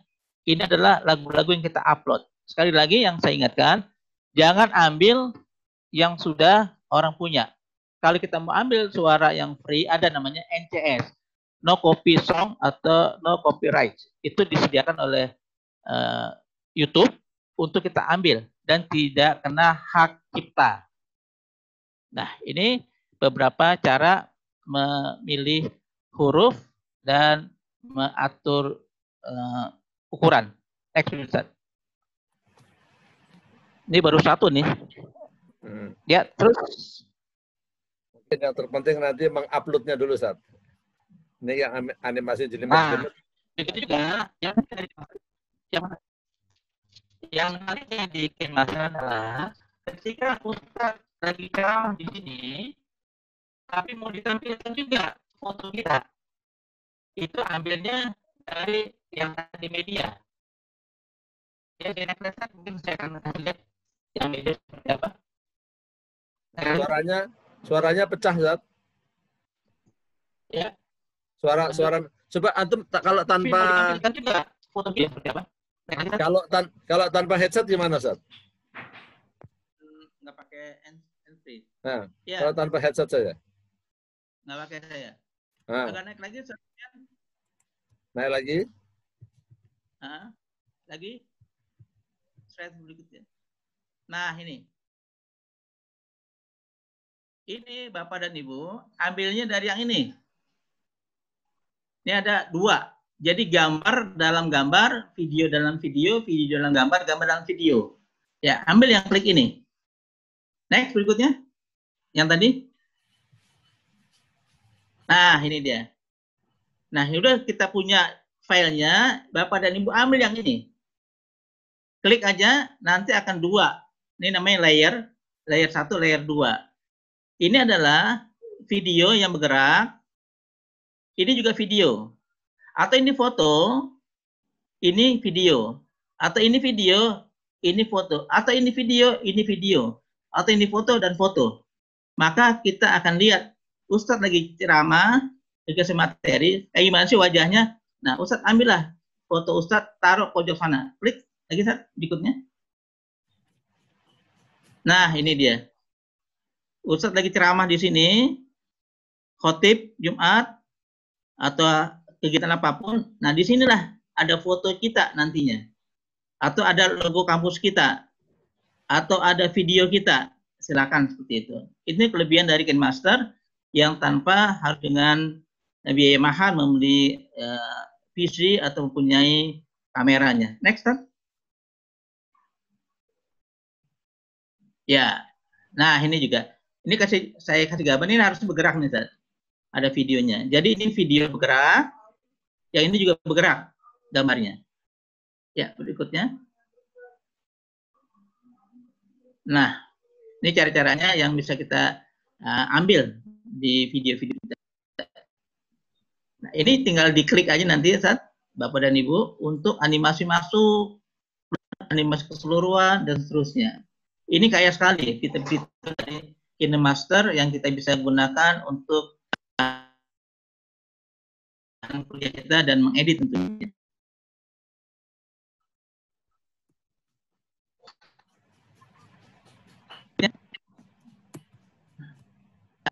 Selesai Pak, cara singkat mengenai mengambil gambar dan mengedit. Sekarang kita masuk ke playlist. Playlist adalah kumpulan video. Kalau Bapak Ibu ngajar di 24 perguruan tinggi dan materinya banyak, maka kita akan membuat playlistnya untuk kita kelompokkan. Anggap nih Ibu ngajar 2 mata kuliah, fikih, ada. Kemudian apa lagi? Dakwah kontemporer, ada. Kemudian ada bahasa Arab, ada tentang fikih wanita, semua, maka termasuk playlistnya. Jadi kayak gudang, Ibu. Gudang yang akan kita ambil nanti berdasarkan apa yang sudah kita buat di nama-nama video kita. Berikutnya, Sat. Next. Ya, berikutnya. Nah, ini dia. Sebelum itu,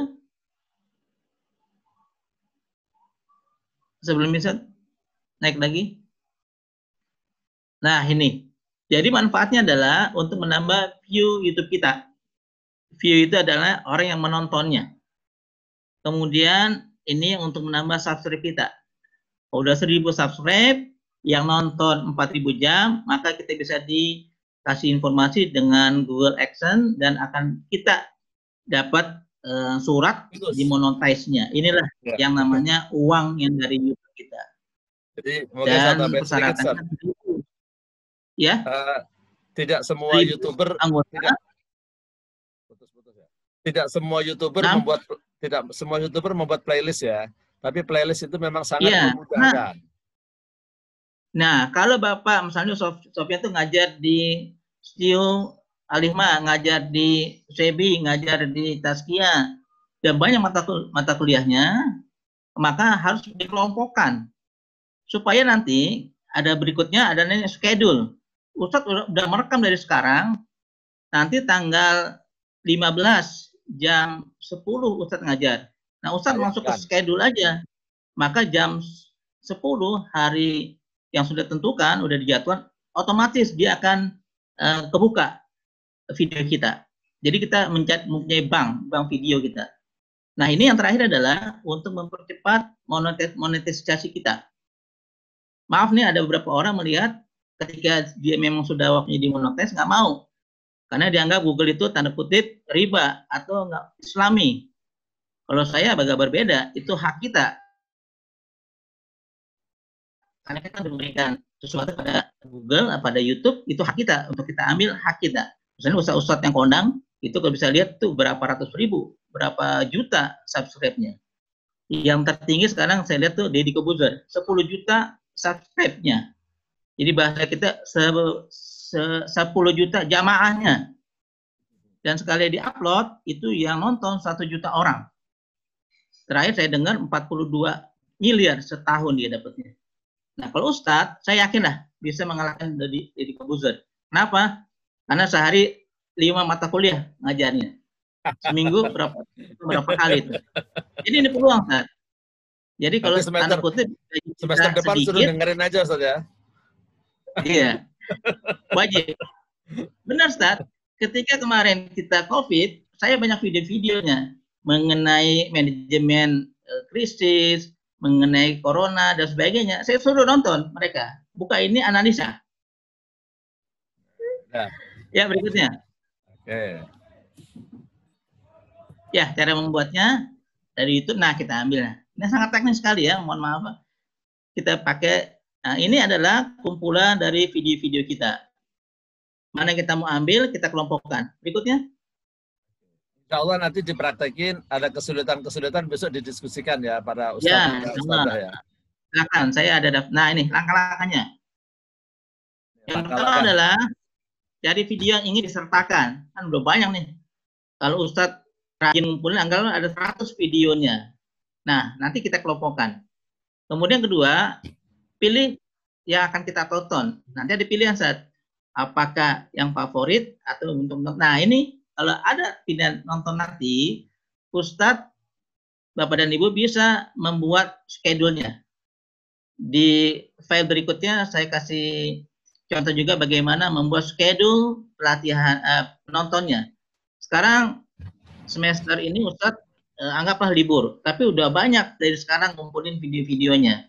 Maka Ustadz mau masukkanlah ke box ini yang nanti anggaplah bulan Januari 2021 mereka suruh nonton kuliah kita jam 9 sampai jam 11. Itu bisa dikelola, artinya bisa diatur.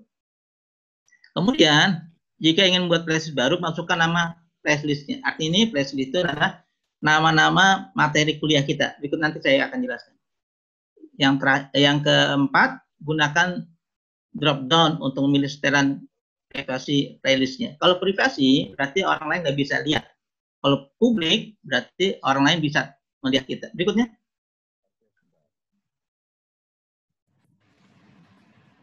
Ya, berikutnya next.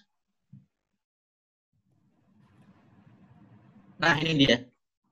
Ini adalah kumpulan dari mata kuliah kita, anggap seperti itu ya. Nah, ini kita kelompokkan ini yang dinonton nanti.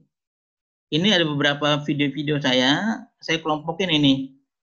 Misalnya ada Adis Baswedan, Kerja Mandiri, demonstrasi, promo makan, kurban ini. Nah, inilah kumpulan dari materi-materi Bapak. Fikih dakwah 1, fikih dakwah 2, mungkin kampusnya kita sebutkan. Nanti kita kasih jadwalnya untuk mereka nonton. Secara otomatis, automatically dia akan membuka dengan sendirinya. Nah, ini caranya. Nah, Bapak dan Ibu melihat di channel kita. Nah, ini. Kemudian Ibu klik yang namanya YouTube Studio. Ini gambar ini wajib nih Bu ya. Bapak dan Ibu wajib kalau suatu YouTuber mempunyai YouTuber Studio. Ini juga gunanya untuk mengupload dari YouTube ke dari video yang kita rekam ke YouTube. Sebentar, Ustaz. Mungkin ada yang kesulitan bagaimana memiliki channel. Nah, itu perlu tahu juga tuh, memiliki channel otomatis harus memiliki akun Google. Nah, itu perlu dijelasin dulu kali. Nah, pertama kali adalah kita mempunyai email. Yang saya tahu tuh Yahoo tidak ada fasilitasnya. Kita buat Gmail, akun Gmail, kemudian nanti mungkin secara teknis ya, agak sulit ya. Insya Allah saya bisa nanti berikan secara individu ya, atau kelompok kalau juga mau membuat akun Google-nya. Nah ini dia, saya sudah simpan semua, yang video-video yang nantinya saya akan upload kepada mahasiswa saya. Nah, berikutnya, Ustadz tinggal pilih. Kalau ini pribadi, maka belum bisa ditonton orang lain. Nanti kita klik yang sebelah sini, ada pribadi, ada publik. Buatlah publik kalau memang sudah waktunya. Kemudian yang kita lihat yang ini adalah membuatnya adalah ini. Pengertian membuat adalah membuat judul resis baru.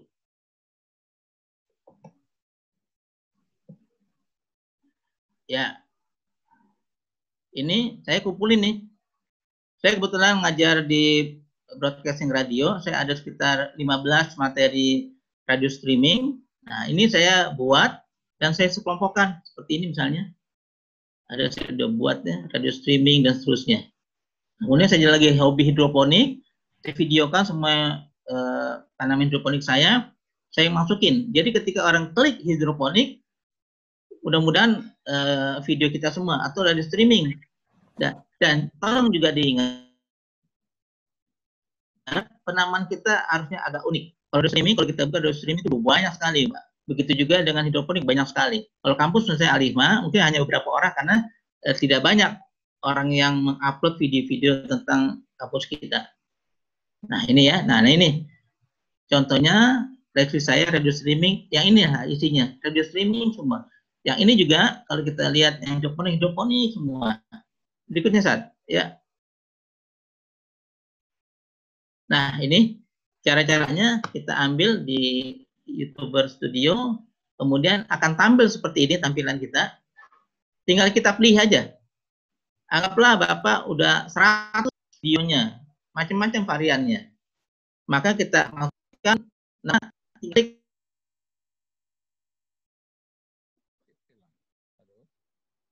Suaranya. Halo. Ada video mana yang mau radio streaming, tentang kegiatan perkuliahan, rumah makan itu. Ya, berikutnya. Nah, ini cara membuatnya. Ini maaf sekali lagi, saya agak teknis ya, karena memang harus saya gunakan yang, nah ini dia. Di publik atau pribadi. Kalau publik ini, apapun boleh. Tidak publik hanya tertentu aja, kalau pribadi tentunya kita sendiri yang akan atau bisa menontonnya. Ya, berikutnya. Ya, sebentar, saya kasih komentar sedikit biar nggak bingung. Jadi video di YouTube itu nanti bisa dikategorikan menjadi 3 itu, Ustaz ya. Jadi ada yang publik, berarti bisa dilihat oleh semua orang, di searching juga bisa. Ada yang tidak publik atau unpublished, ini hanya bisa dilihat oleh orang-orang tertentu yang tahu linknya, gitu ya. Ya. Kemudian ada biasanya yang tidak publik itu pakai URL dia. Ya, harus tahu URL-nya, linknya. Yang pribadi, linknya. Kalau pribadi ini tidak bisa dilihat oleh siapapun kecuali kita saja, itu ya. Ya. Itu anggapnya kita sudah bikin materi dakwah kuliah untuk bulan depan. Ya nggak apa-apa, kita buat aja sekarang, kita masukkan sebagai bank kuliah kita. Kalau nanti itu waktunya aja, nanti di belakang ada, baru kita dipublikasikan di publik. Ya silakan. Next. Oke, sip. Nanti insya Allah ada prakteknya, jangan khawatir Bapak Ibu yang kesulitan. Ya, ini. Sekarang kita yang sederhana adalah thumbnail adalah cover. Kalau Bapak Ibu beli majalah, saya nggak yakin lihat isinya. Pasti lihat covernya. Covernya itu biasanya wah, menyeramkan atau menggugah. Atau juga kalau kita lihat di film itu kan kita lihat adalah gambar awalnya, bukan isinya. Isinya belum tentu bagus. Makanya kadang-kadang, mohon maaf, thumbnail ini tidak mencerminkan dari isinya. Biasanya oleh Google itu dianggap pembohongan. Bisa dikena kena suspend dia. Karena apa yang di covernya wah ternyata isinya nggak bagus. Nah ini beberapa pengertian dari thumbnail ya. Saya sederhanakan saja dari kita yang ini. Cover adalah thumbnail adalah cover yang akan membuat kita menonton, baik dalam hal gambar ataupun dengan tulisan. Berikutnya. Kalau menarik gambarnya gambar perempuan cantik biasanya, Ustaz.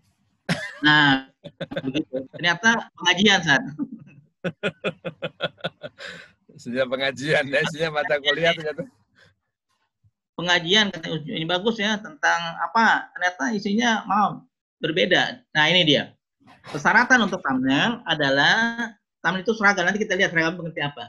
Warna kontras, warna terang, tampak wajah kalau kita mau. Tapi ada juga beberapa ustadz nggak mau tampak wajahnya ditampilkan. Takut ria katanya. Padahal itu perlu, Ustaz. Karena kan kita dunia show up sekarang kan harus kelihatan. Ustadz menjadi anggota dewan gimana mau dipilih kalau video terus tapi nggak ada wajahnya kan. Jadi bisa arena publikasi diri lah ya. Kemudian elemen garis, ini tentatif ya, mulai dipahami dan kombinasi warna. Berikutnya, Ustaz, ini persyaratan untuk membuat thumbnailnya. Ya, berikutnya. Thumbnail yang bagus. Nah, ini dia. Kita bisa belajar dari sini. Ini Dodi Kobuzer ini. 1 bulan yang lalu 4,9 juta yang nonton. Sekarang dia udah 10,5 juta subscribe-nya. Nah, ini Bapak dan Ibu kita bisa lihat hampir sama semuanya. Ini ada warna hitam di shadow, kuning, hitam, merah. Ini juga hampir sama nih. Hanya 3 warna. Merah. Nah, ya itu. Merah di shadow, putih shadow, kuning di shadow. Ini hampir sama semua nih. Ya. Ini Masya Allah nih. Dia pakai podcast. Podcast adalah itu perkembangan radio. Sekarang radio itu sudah masuk ke dunia audiovisual. Dia basicnya radio, tapi divideokan menjadi alat media promosi dia. Dan semua orang pejabat ini meminta waktunya untuk tampil di Kobuzer. Karena yang nonton 1 juta, bisa 1,5 juta. Sekali tayang itu, Masya Allah. Yang ini berikutnya Helmi Yahya. Ini baru 3 bulan. Oke, dia namanya Helmi Yahya bicara. Waktunya tinggal 5 menit, Ustaz. Ya, ini adalah anak-anak. Anak-anak pun bisa. Ya, ini nggak ada teksnya, hanya gambar aja. Ya, berikutnya. Ya. Nah, ini juga, ini Atta Halilintar. Udah miliaran lah sebulan ya. Kemudian ini Sandi Uno, baru 2 bulan, tapi sudah banyak subscribe-nya. Dia tokoh mungkin ya. Kemudian ini saya ambil dari beberapa YouTube luar negeri. Ini nggak ada teksnya, hanya gambar aja dari Do The Perfect. Berikutnya, Ustaz. Ya, soalnya waktunya minta sedikit lagi. Nah, ini Baim Paula. Udah 15 juta subscribe-nya, hanya 800 video. Ya. Ini udah miliaran juga. Ini juga macam idealis dan seterusnya. Nah, bagaimana membuat thumbnail? Ini mendapatkan seleb. Seleb dan bisa juga di nya. Nah, ini dia. Seterusnya, yang berikutnya. Nah, nanti ada beberapa pilihan, Bu. Mau Instagram, mau di format lainnya yang seperti ini, ya. Nah, ini format-format yang Ibu sudah bisa otomatis. Saya biasanya pakai ini, YouTube thumbnail, atau juga bisa yang banner, ada juga Instagram dan seterusnya. Itu udah fasilitas di semua ini. Berikutnya. Nah, ini thumbnailnya. Prosesnya sama dengan kita tadi mengedit di KineMaster, tapi ini hanya untuk desain cover, desain thumbnailnya. Semuanya ada gambar, ada data, ada gambar, ada videonya, bisa masuk ke sini. Silakan. Berikut. Ini caranya membuat thumbnail. Oke, thumbnail mungkin. Nah, saya ambil seperti ini. Ini maaf. Nah, ini ada gambar. Saya cropping yang gambar ini cropping. Saya croppingnya gambar masjidnya ini saya cropping, saya kasih judulnya terserah, warnanya bisa dirubah dan tipe hurufnya. Next berikutnya.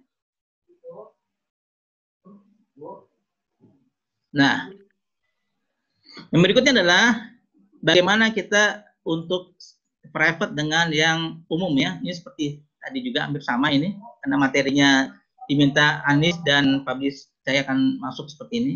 Nah, ini tinggal klik aja nih, udah ada gambar kita, tinggal robahin aja Pak Ibu. Klik, mau pribadi, mau tidak publik. Artinya siapapun boleh, kalau non publik ini hanya kita. Non publik tidak semua orang ya, tapi dengan linknya, maaf. Nah, ini mau saya publikasi jadi dengan orang yang tahu di kita. Berikutnya, Ustaz. Iya, lanjut. Lanjut lagi, Ustaz. Nah, ini dia. Ini adalah jadwal yang sudah kita atur. Ini gampang sekali. Mungkin belajar cuma 5 menit, Bu ya. Ya, Pak, 5 menit. Ya, silakan. Ini membuat schedule kita. Nah, ini. Nanti kalau kita buka di setelan, maka akan muncul seperti ini. Ada publik, tidak publik, pribadi, ada jadwal seperti ini. Tinggal klik aja jadwalnya, diklik, ya, next. Nah, ini dia. Kapan kita mau ngasih materinya? Mau tayang lah ya. Jam tayangnya. Sebelum itu, Pak. Nah, ini. Itu tadi adalah waktunya. Tahunnya. 2021 udah bisa, Ustaz.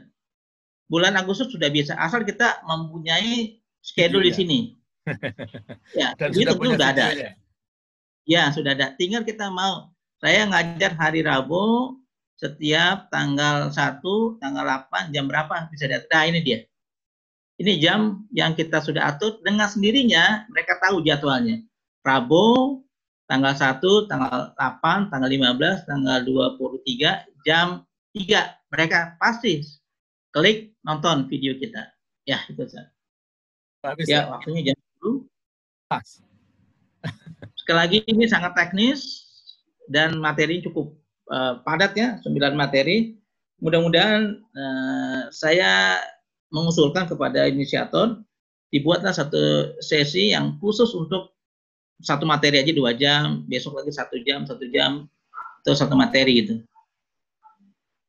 Ya, Bapak Ibu, terima kasih. Mungkin nanti kalau ada pertanyaan silakan. Kalau tidak ada, mungkin kita akan atur lagi waktunya untuk kita mengadakan pelatihan. Ya, sekali lagi di A5 kami, teman-teman sudah bisa bikin TV streaming dan radio streaming. Silakan 5 perguruan tinggi, 4 ya, selain A5. Kalau memang ingin membuat TV kampus, radio kampus, insya Allah saya dengan teman-teman mahasiswa sudah bisa merapat untuk mengadakan pelatihan di kampus Bapak dan Ibu.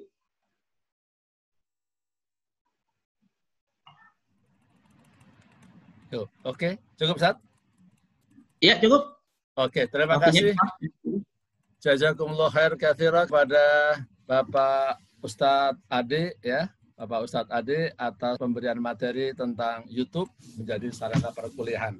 Bapak Ibu sekalian, mungkin saya akan bantu menyimpulkan ya, nanti menyimpulkan teknisnya nih. Nanti sebentar saya buka YouTube saya, biar nanti Bapak Ibu bisa ada gambaran biar nggak bingung. Tadi kan teori nih, nah prakteknya sedikit mungkin perlu dibantu.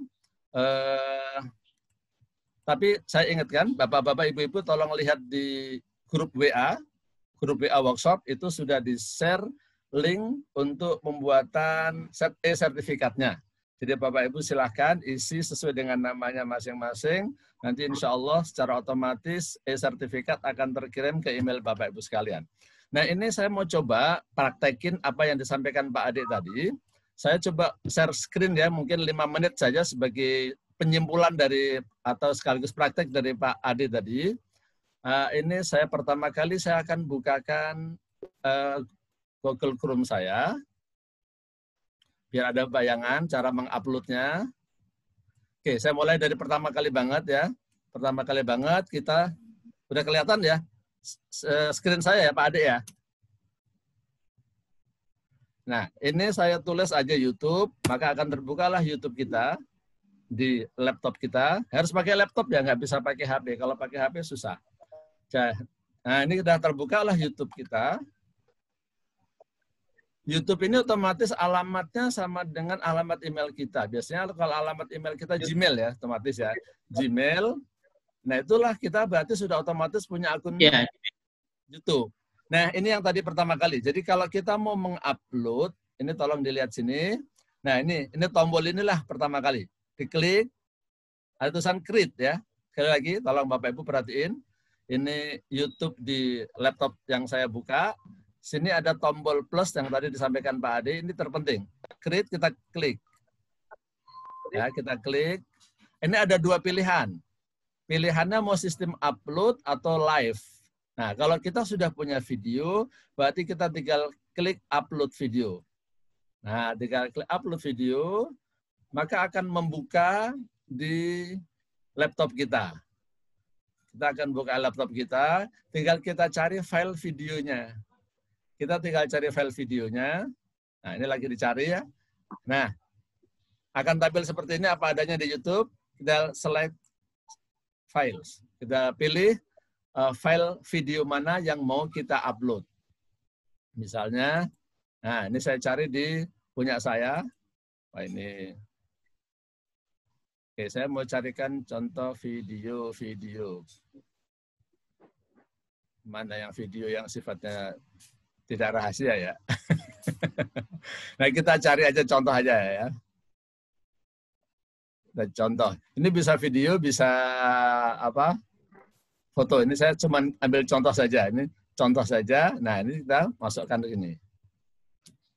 Nah, tapi karena itu yang tadi saya masukkan adalah foto, maka nggak bisa. Jadi intinya cara mengupload seperti itu. Sekali lagi, biar nggak bingung. Jadi kita mulai. Pertama kali kita tulis saja masuk ke YouTube. Alamat YouTube. Nanti saya tunjukkan lagi yang video yang tidak rahasia. YouTube, setelah itu kita cari yang tombol create. Tombol create. Ini create. Kita klik create. Oke. Kita pilih yang upload.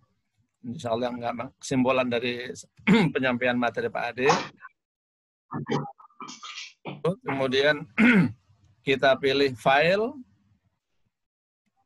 Ini beneran langsung di YouTube-nya, jadi butuh waktu. Jadi kita pilih file. Saya punya file yang di mana ya? Ini di dokumen. Nah, ini dokumen-dokumen video saya ada di file ini. Nah, oke, saya kasih contoh. Materi tentang umroh cicilan. Nah, ini adalah video saya. Dengan cara seperti ini, nah ini berarti sudah mengupload ini Bapak Ibu sekalian. Nah, ini mengupload. Nah, ini tinggal kita diminta suruh masukin titel. Misalnya, tes upload video. Upload video. Nah, tadi kan disampaikan juga Pak Ade masalah jadwal segala macam. Nah, ini kita bisa kasih deskripsi. Deskripsinya kita tulis dulu ya. Ini hanya untuk latihan. Untuk latihan. Oke, kemudian kita pilih thumbnail-nya. Thumbnail-nya ini nanti kalau videonya sudah terupload, ini kan sedang loading nih.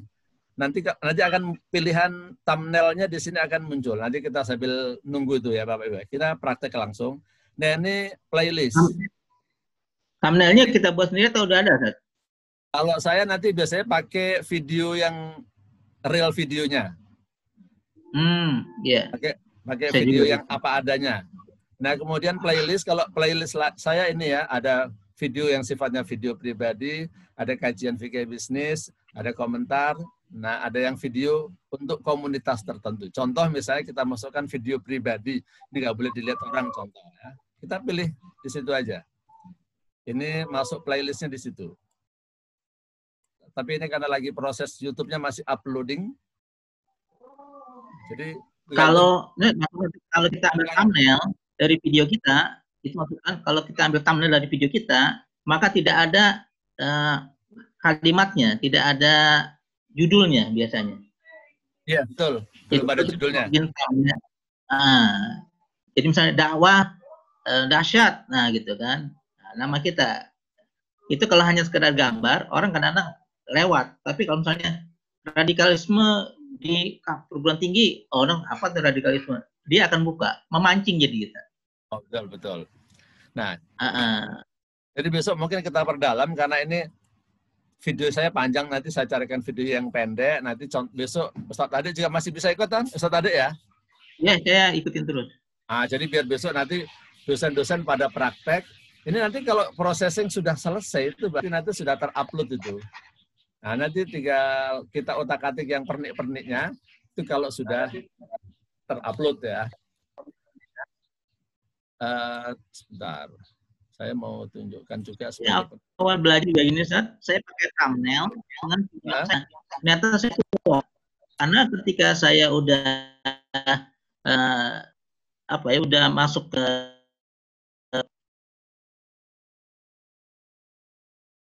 lagi suaranya.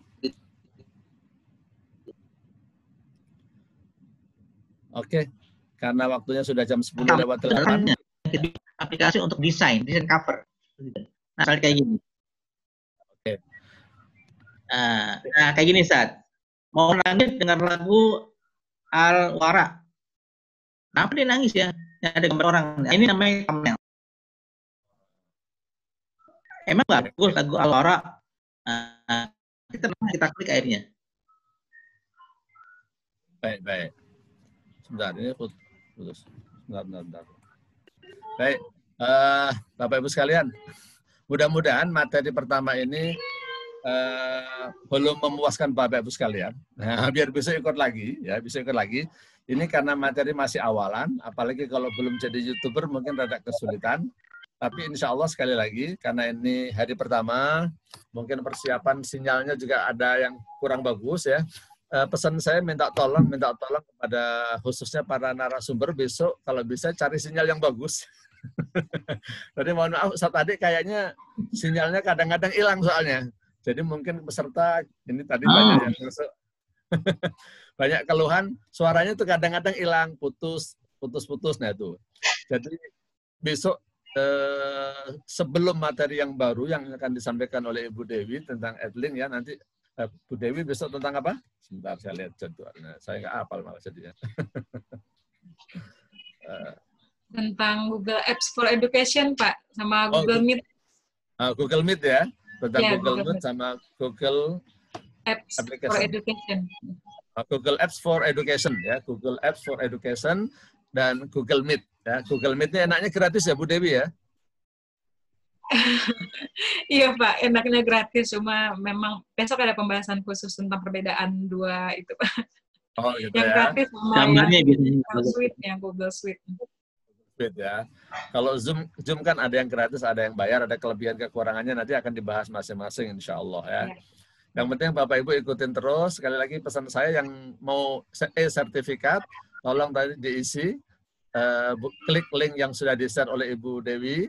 Kemudian besok jam 8 kita mulai insya Allah dengan diskusi dulu. Bapak Ibu tolong praktekin, bikin video-video dulu. Sebelum saya tutup, kalau Bapak Ibu masih kesulitan lagi membuat video, saya ada pengalaman pribadi saya yang sederhana.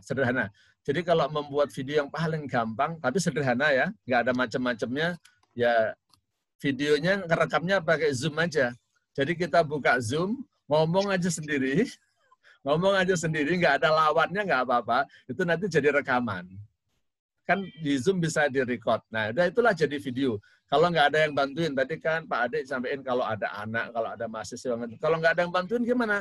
Udah kita ngomong aja sendiri di depan laptop. Semua video saya di channel Sofwan Jauhari, semuanya itu saya rekam hanya dengan laptop saja. Nggak ada yang bantuin sama sekali. Nah, ini kalau mau yang gampang. Karena kan kita cuma untuk ceramah ya, untuk pengajaran. Tidak untuk hiburan. Jadi nggak perlu kualitas yang macam-macam saya hanya rekam di depan laptop dengan Zoom, saya record seakan-akan saya video conference tapi tidak ada lawannya, jadilah video itu yang saya upload. Nah, kira-kira seperti itu Bapak sekalian. Terima kasih kepada Ibu. Oh ya, Ustaz, kalau Ibu dan Bapak mau rekam, kalau background-nya seperti ini pecah, Ustaz. Jadi kalau di dunia broadcast penyiaran itu pakai green screen. Jadi ya? Ibu beli kain aja, waktu beli kain hijau, taruh di belakangnya. Itu warna hijau sangat netral. Jadi akan lebih fokus dia. Namanya green screen. Kalau di kampus kami dengan warna hijau. Tapi karena kita di rumah nggak mungkin, pakailah tiang kiri kanan dan bentangkanlah kain yang warna hijau. Ukurannya masuk badan kita, kira-kira setengah kiri kanan sama atas setengah. Selama kita ambil video, itu nggak kelihatan background yang di luar hijau, itu lebih bagus warnanya. Namanya green screen. Kalau ada video khusus, kita aja warna hijau. Kalau punya green screen lebih bagus ya. Gitu ya. Baik, terima kasih. Ya, pakai kain saja, kain hijau. Kain hijau aja ya. Jadi sekali lagi terima kasih kepada para narasumber kita hari ini, kepada Bapak mana tadi Bu? Hilang ya. Kepada yang pertama Ibu Duna Isvana dari Staida, kemudian kepada Bapak Ade Fahrul dari Stidi Al-Hikmah, kemudian kepada Ibu Dewi Firpriani yang membantu untuk koordinator daftar hadir dan sertifikat dari Tazkiyah ya. Insya Allah Bu Dewi Firpriani akan menyampaikan materi besok tentang Google Apps for Education dan Google Meet ya. Tapi sebelum materi Bu Dewi, insya Allah besok kita kasih kesempatan untuk tanya jawab. Bapak Ibu prakteknya hari ini gimana? Supaya bisa, pokoknya upload aja deh video apa aja yang sementara. Nanti ada kesalahan-kesalahan besok kita betulin. Kalau ada yang jelek bisa dihapus lagi Pak ya. Terima kasih kepada ya, Pak Supriyadi. Mungkin saya minta waktu belum mulai itu 10 atau 15 menit. Bapak Ibu bikin aja video apapun. Nanti kita belajar mengedit aja langsung dengan KineMaster. Oke, sip. Ada waktunya. Ya, so. Kemudian kepada Pak Supriyadi Ahmad juga dari Koperta S1, alhamdulillah juga ikut berpartisipasi. Insya Allah, terima kasih Pak Supriyadi ya, luar biasa nih beliau memantau kegiatan kita ya. Dan juga kepada perwakilan dari kampus-kampus yang lain yang saya mohon maaf tidak bisa sebutkan satu persatu. Alhamdulillah acara workshop ini yang kita inisiasi dari 6 perguruan tinggi, dari STIU Dirosat Islamiyah Al-Hikmah, dari Stidi Al-Hikmah, dari STIU Darul Hikmah, dari STISEBI, dari Institut Tazkiyah, dan dari Staida, Sekolah Tinggi Ilmu Agama Islam Darun Najah. Kami ucapkan semuanya terima kasih, jazakumullahu khairal jaza. Mudah-mudahan pertemuan kita ini akan membawa satu kemaslahatan buat bangsa dan negara. Dan insya Allah Allah mencatat min mizani hasanatina jami'an insya Allah sebagai amal yang memberatkan timbangan amal baik kita semua insya Allah. Demikian kurang lebihnya saya mohon maaf. Kita tutup dengan doa kafaratul majlis dan istighfar 3 kali. Astagfirullahaladzim, astagfirullahaladzim, astagfirullahaladzim. Subhanakallahumma wa bihamdika asyhadu an la ilaha illa anta astaghfiruka wa atubu ilaik. Assalamualaikum warahmatullahi wabarakatuh. Waalaikumsalam. Terima kasih kepada semuanya. Terima kasih, jazakumullah khair.